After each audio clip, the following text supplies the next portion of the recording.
नमस्कार, आप सभी का स्वागत है हमारे चैनल हिंद आवाज़ पे और मैं हूँ ज्योति। इस वक्त मेरे साथ मौजूद हैं माननीय रहबर आबदीन जी, जो पीडीसीए के वाइस प्रेसिडेंट हैं। इनके पास आने की विशेष वजह ये भी है कि जल्द ही बिहार क्रिकेट एसोसिएशन के तत्वाधान में घरेलू टूर्नामेंट का आयोजन होना है, जिसमें हेमन कैंप भी है। वहीं सबसे गंभीर मुद्दा ये भी है कि बीसीसीए की प्रेसिडेंट राकेश तिवारी पर मॉलेस्टेशन का आरोप लगा है। तो इन्हीं सब सवालों को लेकर आज हम पहुंचे हैं माननीय रहबर आबदीन जी के पास। तो आइए इन्हीं से जानते हैं। सर, आपका बहुत बहुत स्वागत है हमारे चैनल हिंद आवाज़ पे। धन्यवाद, आपका भी स्वागत है। सर, मेरा पहला सवाल आपसे यही है कि जो बीसीसीए की प्रेसिडेंट है राकेश तिवारी पर जो मॉलेस्टेशन को लेकर उन पर जो एफआईआर दर्ज की गई है, तो इसको लेकर आपका क्या कहना है? देखिए, ये एक कानूनी प्रक्रिया है और जब न्यायालय में कोई चीज़ के तत्वावधान होता है तो उस पर टीका टिप्पणी नहीं की जाती है। और अभी सबसे पहले जो है ये जांच की विषय है, ठीक है, और न्यायालय में है, न्यायालय के द्वारा हुआ है और दोनों पक्ष न्यायालय में गए हैं। तो इसकी जो भी न्यायालय के ओर से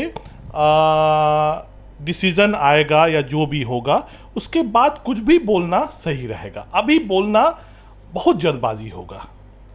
सर, आपने जांच की बात की, तो मेरा सवाल आपसे दूसरा यही है कि चित्रा बोरा जी, जिन्होंने 12/7/2021 को दिल्ली के पार्लियामेंट स्थित थाने में एफआईआर दर्ज की थी और पुलिस ने बहुत इंक्वायरी के बाद एफआईआर दर्ज की, तो क्या लगता है इतने टाइम इंक्वायरी करने के बाद जो एफआईआर दर्ज की गई, इस पर क्या कहना आपका? सबसे पहले मैं आपको बताना चाहूँगा कि जो जुलाई मंथ में वो एफआईआर दर्ज नहीं हुई थी, वो एक कंप्लेन दर्ज हुई थी और उस कंप्लेन में ज़्यादातर जो बातें हैं वो पैसा की लेन देन है। साथ में जो उन्होंने एलिगेशन लगाया है, चित्रा बोरा जो महिला हैं जिन्होंने बीसीए अध्यक्ष पे जो लगाया है, तो उस पर जांच पुलिस ने किया। उसके बाद न्यायालय के इससे जो है वो एफआईआर ये है। तो एफआईआर हुआ है, ना कि आपको उनको दोषी करार दिया गया है न्यायालय की तरफ से। ये कहीं पर है कि वो दोषी हैं। इसीलिए जब तक न्यायालय की तरफ से कोई भी चीज़ फाइनल नहीं आता है, उसको हम लोग को बोलना अभी सही उचित नहीं रहेगा, किसी को भी। सर, एक बात ये भी सुनने में आ रही है कि उन्होंने एंटीसिपेटरी बेल की भी बात की थी, लेकिन उसे कहीं ना कहीं रद्द कर दिया गया था। एफआईआर कल दर्ज हुआ है तो एंटीसिपेटरी बेल अभी पहले कैसे ये हो सकता है? और दूसरी बात, फिर हम कह रहे हैं कि न्यायालय में जाने का दोनों को राइट है। यही हमारे देश की सबसे बड़ी सुंदरता है, प्रजातंत्र, कि सबको बोलने, करने, कहने, खाने, पहनने का सबको राइट है, वो बोरा हो या वो बीसीए अध्यक्ष हो। इसीलिए इस पे अभी कोई भी चीज़, क्योंकि जब तक कोर्ट के तरफ से कोई भी निर्णय नहीं आता है, आप भी जानते हैं कि आप किसी को दोषी नहीं कह सकते हैं। जी सर, ये तो बात हो गई जो बीसीसीआई प्रेसिडेंट पर जो तमाम जो आरोप लगे थे, लेकिन हम आपसे ये भी सवाल लेना चाहेंगे कि जैसे जल्द ही बिहार क्रिकेट एसोसिएशन के तत्वाधान में घरेलू टूर्नामेंट का आयोजन होना, जिसमें हेमन कप की बात की गई है, तो सर इसके लिए खिलाड़ियों के लिए क्या क्या व्यवस्था की गई है? अभी जो पटना डिस्ट्रिक्ट क्रिकेट एसोसिएशन है, जिसके सचिव सुनील कुमार जी हैं, उनके द्वारा और सारे संगठन के द्वारा जो 61 खिलाड़ियों लोगों का चयन किया गया है। 61 खिलाड़ियों के चयन के बाद उनका कैंप लगाया जाएगा। कैंप लगाने के बाद कैंप के दौरान ही उनका मैचेस होंगे। मैचेस जो होंगे उसके बाद उनके सिलेक्शन का फाइनल जो प्रक्रिया है वो की जाएगी और इसका जो वेन्यू और जो टाइमिंग होगा, इसकी घोषणा बहुत जल्दी 1-2 दिन के अंदर आप लोग सभी को दे दी जाएगी, जिससे खिलाड़ी को भी सूचना मिल जाए। और होली के तुरंत बाद, क्योंकि हेमन ट्रॉफी 25 से स्टार्ट हो रही है, तो उम्मीद है कि होली के बाद टीम की भी पटना डिस्ट्रिक्ट क्रिकेट एसोसिएशन की तरफ से टीमों का भी घोषणा कर दी जाएगी। और अभी जो लीग मैच जो चल रहे हैं, मैं ये भी बताना चाहूँगा, वो भी अपने फाइनल स्वरूप उसका जो है उसको हम लोग कर रहे हैं, फाइनल स्वरूप में उसको देख रहे हैं।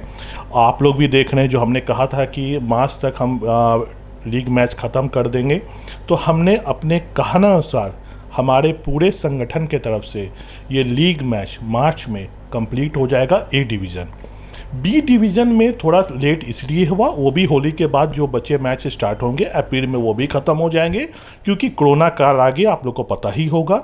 और उसमें बी डिवीज़न में थोड़ा छोटे बच्चे होते हैं, जो थोड़ा सा कोरोना को देखते हुए हम लोगों ने इसको स्लो किया, वरना ये भी जो है हमारा ए डिवीज़न के साथ इस मार्च के लास्ट तक में कंप्लीट हो जाएगा। जो हमने वादा किया था उस वादे पे हम लोगों ने पूरी तरह, हम नहीं, हमारे पूरे संगठन के लोगों ने मिल के एक साथ होके इसको काम को अंजाम दिया है।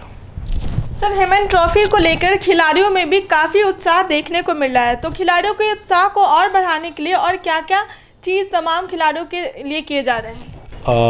खिलाड़ी, सबसे पहले बात मैं ये बताना चाहता हूँ कि खिलाड़ी को, वो भी बिहार के और ख़ास के पटना के, सारे जो मैचेस हुए वो टर्फ विकेट पे, और अभी भी जो मैचेस होंगे जो हेमन ट्रॉफी के सिलेक्शन के प्रक्रिया के दौरान होंगे वो सिर्फ टर्फ विकेट पे होंगे।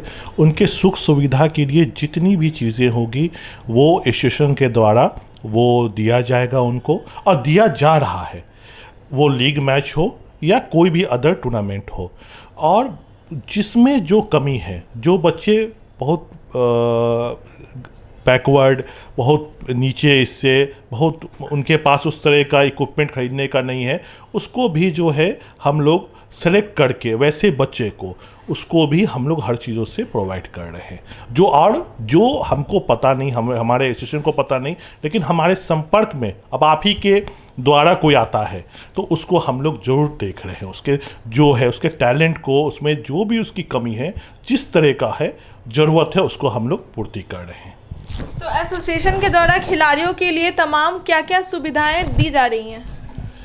आपको किट, आपको स्कॉलरशिप, उनका रहने की व्यवस्था, जो जैसे जिसकी जो ज़रूरत है, जिसको जो ज़रूरत है उसी हिसाब से उसको चीज़ें दी जा रही है।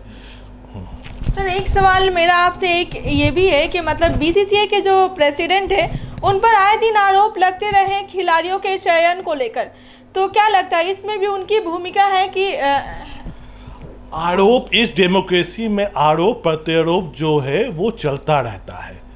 ये जो सरकार में रहते हैं उन पर आरोप लगेंगे, ये तो यही हमारे देश की सुंदरता है। तो इसको आप, इससे कोई बहुत बड़ा, जब तक कोई चीज़ साबित नहीं होती है उसको आप आरोप नहीं कह सकते हैं। तो अभी हम बात कर रहे थे माननीय रहबर आब्दीन जी से, जिन्होंने खिलाड़ियों के चयन प्रक्रिया और खिलाड़ियों की जो तमाम सुविधाएं हैं इनके बारे में खुलकर बात की, और इनसे मैंने ये भी जानने की कोशिश की जो बीसीसीआई प्रेसिडेंट पर जो आरोप लगे थे इस पर भी उन्होंने खुलकर बातें की और जो तमाम जो चीज़ें थी वो बयां की। तो हिंद आवाज़ भी इसके लिए आभारी है कि इन्होंने तमाम जानकारियां हमारे साथ साझा की और जो बातें थी वो खुलकर सामने रखी। विगत दिनों में भी ये देखा गया है कि रहबर आब्दीन जी ने जो भी कहा है उसे पूरा करके दिखाया है। तो अभी हेमन ट्रॉफी भी होना है और ये उम्मीद है कि जो इन्होंने बोला है वो तमाम जो चीज़ें हैं वो खिलाड़ियों के लिए पूरी की जाएगी। तो इसके लिए बहुत बहुत हिंद आवाज़ आपका धन्यवाद करता है सर। तो इस रिपोर्ट में बस इतना ही, बाकी की तमाम अपडेट्स के लिए बने रहें हमारे साथ, और अब तक हमारे चैनल को सब्सक्राइब नहीं किया है तो इसे जल्द से जल्द सब्सक्राइब कर लें।